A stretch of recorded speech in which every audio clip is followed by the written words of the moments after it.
আসসালামু আলাইকুম, স্বাগতম ফুড ফিউশন। আজকে আমি আপনাদের সাথে শেয়ার করব মজাদার পটল আলু মিক্সড ভাজি। তো চলুন শুরু করি মূল রেসিপিটি। পটল আমি ছোট ছোট করে পিস করে কেটে নিয়েছি, ছোট আলু কেটে নিয়েছি। এখন আমি চুলায় একটি প্যান বসিয়ে দিব।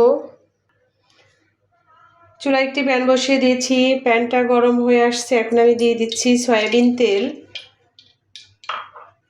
তেলটা গরম হয়ে আসলে এখানে আমি দিয়ে দিব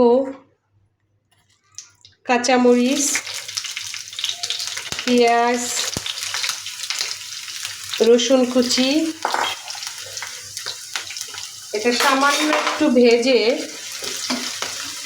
এখানে আমি দিয়ে দিব কুচি করে রাখা আলু, পটল।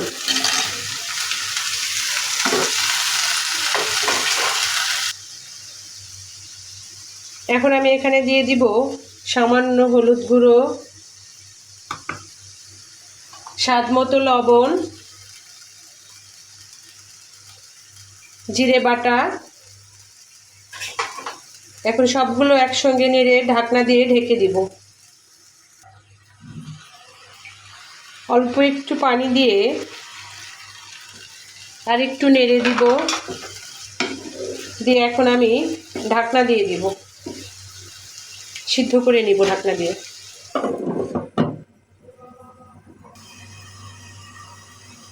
এখন ঢাকনাটা উঠিয়ে একটু নেড়ে ছেড়ে নিব।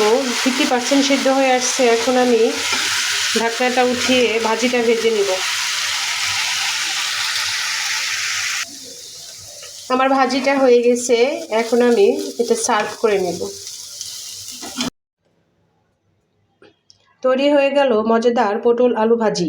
আমার ভিডিওটি কেমন লেগেছে অবশ্যই কমেন্টে জানাবেন, আর আমার চ্যানেলটি সাবস্ক্রাইব করে সাথে থাকবেন। ফিরে আসবো নতুন কোনো মজার রেসিপি নিয়ে। ততক্ষণ ভালো থাকবেন, সুস্থ থাকবেন। আল্লাহ হাফেজ।